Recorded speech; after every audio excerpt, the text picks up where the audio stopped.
Episode की शुरुआत में हम कुछ इयररिंग्स और रिंग्स देखते हैं जो लड़कियां पहनती हैं। तभी हम एक लड़का देखते हैं। उसे यह सब चीजें बहुत पसंद थी, पर वो इसके बारे में कभी किसी को बता नहीं पाता। बेसिकली हमें सुबाकी का पास्ट दिखाया जा रहा है। फिर हम देखते हैं कि सुबाकी और वो तीनों कहीं तो जा रहे थे।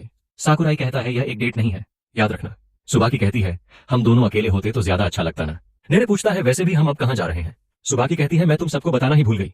हम एक बूढ़े आदमी के घर जा रहे हैं जिसका नाम है ईटो। उसकी वाइफ कुछ सालों पहले ही गुजर गई है। उसकी वजह से वो आजकल बहुत अकेला और डिप्रेस रहता है। सो वो कहता है वैसे हम वहां जाके करेंगे क्या। सुबाकी कहती है ज्यादा कुछ नहीं, बस हमें उनके साथ थोड़ी सी बातें करनी है और थोड़ा सा टाइम स्पेंड करना है। ईटो कहता है तुम आ गए सुबाकी, मैंने सुबह ही डोरा खिलाया था, चलो साथ में बैठकर खाते हैं। सुबाकी कहती है वो मुझे बहुत पसंद है। साकुरा कहता है मुझे किसी भी एंगल से डिप्रेस नहीं लग रहा। एटो कहता है ये बच्चे कौन है तुम्हारे साथ। सुबाकी कहती है ये तीनों फर्स्ट ईयर वाले हैं। एटो कहता है सारे फॉरेन के बच्चे फैशनेबल है। फिर वो उन तीनों की तारीफ करता है, जैसे नेरा के बालों का कलर अच्छा है, सो की रिंग सुंदर है जो उसे बहुत सूट करती है, और साकुरा की आंखें। फिर उसे साकुरा की आंखें देखकर एक ट्रिप याद आ गई जब वो अपने वाइफ के साथ बीच पे घूमने गया था, और वो स्टोरी सुबाकी को बहुत पसंद थी। वो दोनों सनसेट के वक्त वहां पर थे। उसके बाद वो ठीक से हिल भी नहीं पा रहे थे। फिर वो कहता है मुझे माफ करना, मैं तुम्हारे साथ यहीं खड़ा होकर बातें कर रहा था और हर बार की तरह सा फिर से रोमांस की बातें सुनकर शर्माने लगा था। फिर सुबह के किचन में जाती है। वह कहती है यह तो तुम्हें बचा हुआ खाना फ्रिज में रख देना चाहिए और बल्ब भी टूट चुका है। नेरा कहता है मैं ठीक कर देता हूँ इसे।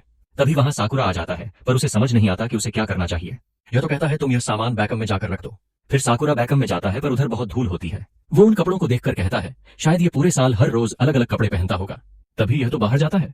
वो कहता है चलो मेरे साथ। साकुरा कहता है ऐसा लगता है अब कोई नहीं पहनता इन कपड़ों को। फिर सुबह की उसको कहती है तुम मेरे साथ डेट पे चलो, कैफे में या मूवी देखने, और तुम्हें पता है तुम 2 साल पहले फ्लावर्स देखने गए थे अपनी वाइफ के साथ। ये तो कहता है हाँ मुझे याद है, मेरे वाइफ को फैशनेबल कपड़े बहुत पसंद थे, इसीलिए मैंने उसे एक फ्लावर का ड्रेस भी गिफ्ट किया था। सुबाकी कहती है हाँ उसे वो ड्रेस बहुत पसंद आई थी। ये तो कहता है शायद ऐसा ही हुआ। वो हर बार स्माइल करती रहती है, पर वो ज्यादा बातें नहीं करती थी। जितना भी टाइम मैंने उसके साथ स्पेंड किया वो मेरे लिए खुशी का पल था। इतनी बातें करने के बाद वो सब वहां से जाने लगते हैं। जाते जाते ही तो साकुरा से कहता है तुम्हारी आंखों में देखकर मेरी वाइफ की यादें ताजा हो गई, इसीलिए मैं तुम्हें थैंक्स कहना चाहता हूँ। साकुरा शर्मा कर कहता है इतना कुछ नहीं किया मैंने। नेरे कहता है मुझे लगा था बहुत डिप्रेस्ड होंगे, पर वो बहुत खुश थे।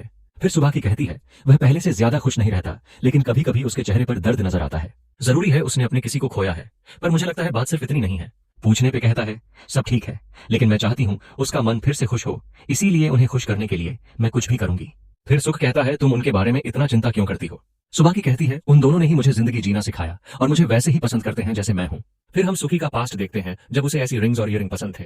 उसका दोस्त उससे कहता है यह फिर से शुरू हो गई, नहीं लगता ये सब चीजें क्यूट है। पर सुबाकी को यह सब चीजें बहुत पसंद है क्योंकि वो लड़कियों की तरह रहना चाहता था, पर उसे डर था अगर उसने किसी को इसके बारे में बताया तो लोग उसके बारे में क्या सोचेंगे। फिर रोड पर जाते जाते उसे हियरिंग नीचे गिरी हुई दिखती है। फिर वो उसे उठा लेता है। तभी वहां ईटो आ जाता है। वो कहता है मेरी वाइफ की हियरिंग्स है, तुम्हारा शुक्रिया इसे ढूंढने के लिए। सुबाकी खुद से कहता है यह आदमी है, तभी भी इसने पिंक कलर के कपड़े पहने और यह कपड़े उस पर कितने अच्छे लग रहे हैं। फिर ये तो कहता है तुम्हें डोरा की पसंद है। इसके बाद वह सुबाकी को अपने घर लेके जाता है। वह अपने वाइफ को जाके बताता है एक लड़के ने तुम्हारी इयरिंग्स ढूंढने में मेरी मदद की, वो बाहर ही खड़ा है। उसकी वाइफ सुबाकी को कहती है तुमने मेरी इयरिंग्स ढूंढी ना, तुम्हारा शुक्रिया। फिर ही तो उसे डोरा के देता है। सुबाकी कहता है मुझे लगता है आपकी वाइफ के कपड़े बहुत सुंदर है। ई तो कहता है तुमने सही कहा, मैंने ही कहा था उसे यह पहनने को। तुम्हें फैशन की अच्छी समझ है। मेरी वाइफ हमेशा स्टाइलिश रहती है, तो अच्छा लगेगा अगर तुम उसे फिर से मिलने आओ। उसके बाद सुबकी उन्हें हर दिन मिलने जाने लगा। उसे उनके साथ टाइम स्पेंड करने में बहुत मजा आता था और वो दोनों हर रोज नए नए कपड़े पहनते थे। फिर एक दिन सुबह की हदों की वाइफ को लिपस्टिक लगाते हुए देख वो कहती है तुम्हें यह पसंद है। सुबह की कहता है नहीं मैं लड़का हूँ।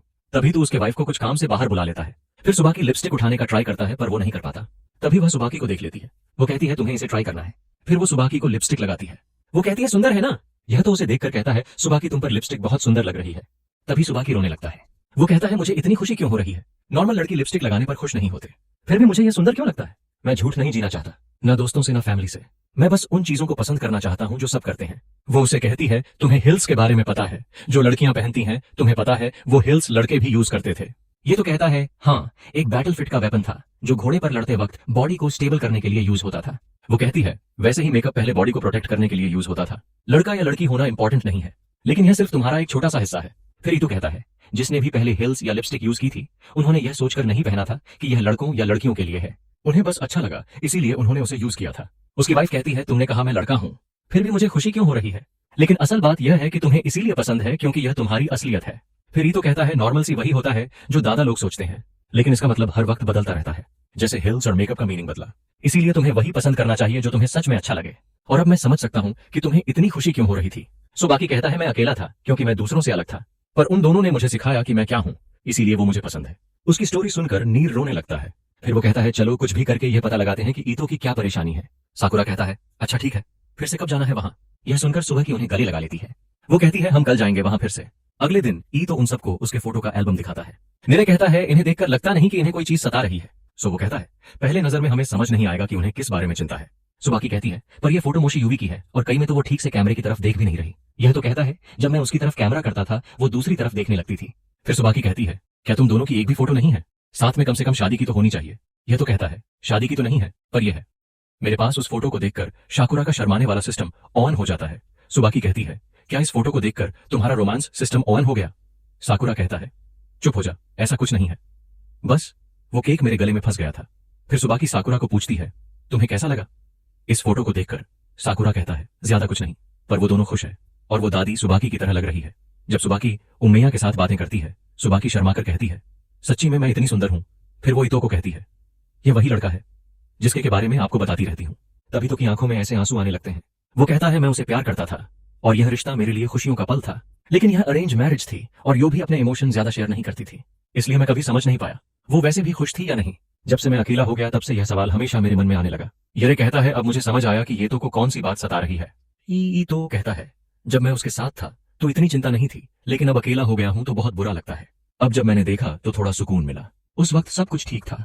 फिर सो पूछता है वो फोटो किस वजह से ली गई, क्योंकि पूरा गार्डन उन ट्रीज से बना है जिनमें फ्लावर्स नहीं आते, इसलिए डॉग और ट्री वहां थोड़ा सा अलग सा लगता है। ये तो कहता है यह सुनकर अच्छा लगा कि तुमने नोटिस किया, गार्डनिंग मेरी हॉबी थी, लेकिन एक दिन यूवी ने खुद से आके कहा कि वो डॉग वो ट्री लगाएगी, और जबकि उसे फोटो लेना इतना पसंद नहीं था। उस दिन स्पेशली उसने हम दोनों की फोटो ली। सो पूछता है उस दिन ट्री लगाने के बाद तुम दोनों में कुछ स्पेशल हुआ था। फिर हम ईतो की मेमोरीज देखते हैं। ईतो यूवी के पास जाता है और कुछ कहने ही वाला होता है। तभी यूवी कहती है कुछ हुआ क्या। ईतो कहता है कुछ नहीं, मैं सोच रहा था मेरे नाखून काट लो किसी रोशनी वाली जगह पर, तुम कंटिन्यू करो। फिर उसे देखकर कहता है तुम फैशन में खो जाती हो, तुम और भी खूबसूरत लगती हो, मैं इतना स्टाइलिश बनना चाहता हूं कि तुम मेरी तरफ देखो। फिर वह खुद से कहता है मैं हमेशा कहता था कि वह बहुत खूबसूरत लगती है, लेकिन क्या कभी वो मेरी तरफ देखती थी। ऐसा लगता है जैसे मैं इसीलिए कह रहा हूं क्योंकि वो मुझे नोटिस नहीं करती थी। बाद में मुझे शर्म सी आई, पर अब लगता है कि शायद उस वक्त मेरी ही गलती थी, पर उसने मुझे कभी ऐसा कहा ही नहीं। और हो सकता है वो ट्री लगाने का उसका अचानक फैसला था, मैं कभी जान नहीं सकता, और मुझे पूछना चाहिए था उसे इस सब के बारे में। सो वो कहता है नहीं मुझे तो नहीं लगता। वो काफी उदास डॉग वर्ड फ्लावर का मतलब होता है हमेशा के लिए खिलता हुआ प्यार। अगर मैं शॉर्ट में कहूं तो यूवी उसे यह कहना चाहती थी मैं वाकई में तुमसे प्यार करती हूं। और ट्री लगाना यूवी का एक साइलेंट मैसेज था। उसने अपना प्यार शब्दों से नहीं उस डॉग वुड ट्री के जरिए दिखाया।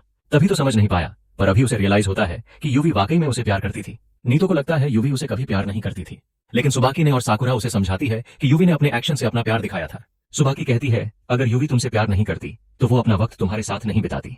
हेरी और शकुरा भी उसे यह समझाती कि यूवी के एक्सप्रेशंस उसके प्यार को दिखाने का तरीका था।